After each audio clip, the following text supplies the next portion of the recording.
Bonjour, comment tu vas? Moi, je me porte très bien. La plupart des personnes aiment à croire qu'elles pensent et agissent de manière rationnelle lorsqu'elles sont face à des décisions. Pourtant, dans la réalité, nous sommes guidés par nos émotions et par un phénomène particulier. Attends, je te montre. Réponds s'il te plaît mentalement à ces questions. Combien ai-je de doigts dans une main?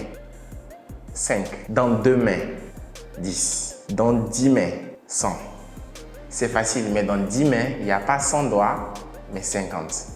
Tu peux vérifier. Voilà, c'est de ce phénomène que je veux te parler aujourd'hui, les biais cognitifs. En fait, il s'agit simplement d'un mécanisme dans notre cerveau qui nous permet de vite réagir et de vite interpréter certains événements. Un autre exemple, juste pour le plaisir, si tu vois une foule de personnes courir dans un sens, je peux te parier que toi aussi, tu vas suivre cette foule.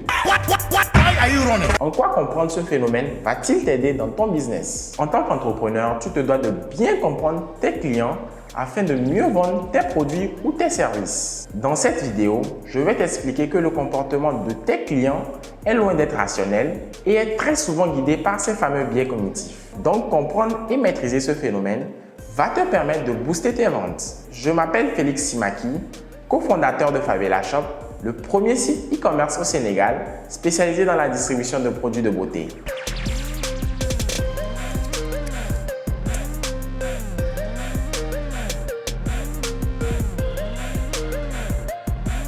Les biais cognitifs sont des formes de pensée qui deviennent de la pensée logique ou rationnelle et qui ont tendance à être systématiquement utilisées dans diverses situations. Je ne vais pas m'attarder sur la partie conceptuelle du phénomène, mais je vais plutôt t'exposer 7 différents biais cognitifs que tu dois exploiter dans ton business pour booster ton activité. L'effet d'ancrage. Il définit la manière dont les individus utilisent les premières informations qui leur sont présentées comme point de référence pour porter des jugements sur des situations ultérieures. Par exemple, si vous deviez acheter un de ces deux téléphones, lequel choisirez-vous? Ce biais est déjà très utilisé pendant le Black Friday et pendant les autres périodes de soldes. Attention tout de même à ne pas exagérer ou à ne pas vouloir duper tes clients parce que très souvent, certains clients maîtrisent mieux que toi les prix de tes produits. Donc, l'idée n'est pas de les tromper, mais de leur montrer clairement ce qu'ils gagneront dans ces promotions.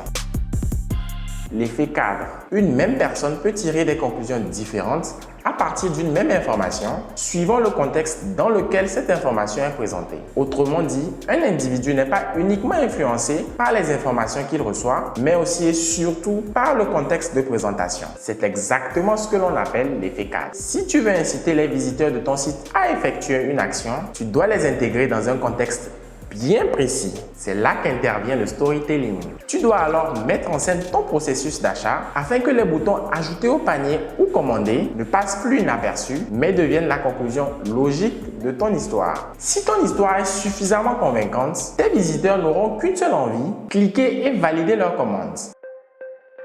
L'actualisation hyperbolique. L'actualisation hyperbolique est un biais psychologique qui impacte la manière dont les personnes évaluent les récompenses. Lorsqu'un client a le choix entre deux récompenses, il aura tendance à préférer celle qu'il peut recevoir tout de suite, même si sa valeur est inférieure à l'autre récompense. Par exemple, il préférera une remise instantanée de 5 000 francs à la place d'une remise différée de 10 000 francs. Tu peux utiliser ce biais cognitif dans ta stratégie de promotion en privilégiant des offres limitées dans le temps. Par exemple, offrir une livraison gratuite si le client commande avant 16 heures.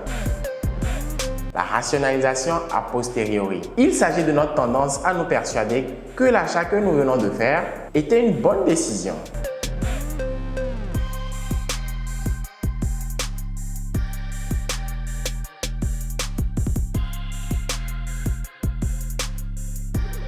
Dès que ce sentiment apparaît, nous faisons tout pour le faire taire à coups d'arguments plus ou moins rationnels. Bref, ce que tu as à faire à ce niveau, c'est de faciliter la vie de tes clients en leur fournissant après leur achat des arguments pour les conforter dans leurs décisions. Par email, par SMS, à toi de voir. Plus tu rassures tes clients, plus ils seront enclins à revenir commander.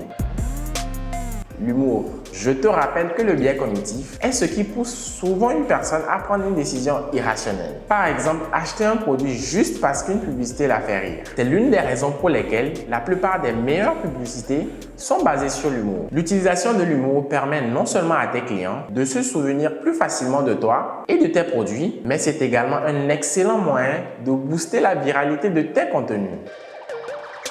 le biais de groupe ou la preuve sociale.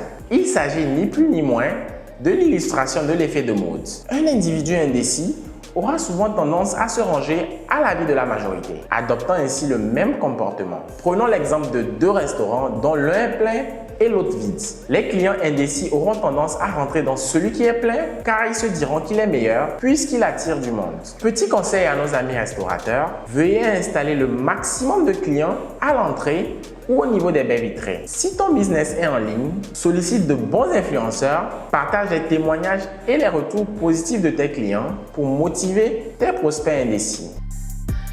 L'effet de halo.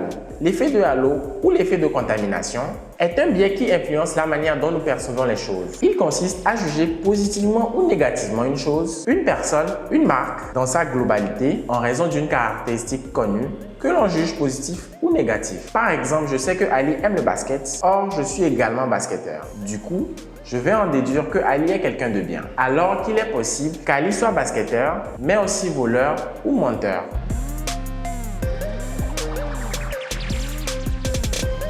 Dans le cadre de ton business, ce biais permet d'expliquer pourquoi un individu aura tendance à acheter des produits d'une certaine marque parce qu'il aura eu des expériences positives avec d'autres produits de cette marque. Tu as probablement vendu par le passé un produit ou un service qui a fait fureur. Mets en avant tes anciens produits phares pour mettre en valeur tes produits actuels. Ceux qui avaient adoré tes anciens produits reviendront chercher la même satisfaction dans tes nouveaux produits. Les raisons pour lesquelles une personne décide d'acheter ou de ne pas acheter sont complexes et très liées au contexte. Mais le fait d'avoir une bonne connaissance de la psychologie de ton client et des biais cognitifs te permettra de convaincre plus facilement ces derniers à passer à l'achat. Il existe encore des dizaines et des dizaines de biais cognitifs, mais concentre-toi d'abord sur ceux-là et tu m'en diras des nouvelles. Me voici à la fin de cette vidéo. J'espère t'avoir appris quelques nouvelles astuces. Si tu veux voir de nouvelles vidéos, n'hésite pas à soutenir le projet en partageant cette vidéo et en invitant tes amis à venir s'abonner. Je compte sur toi. À très bientôt.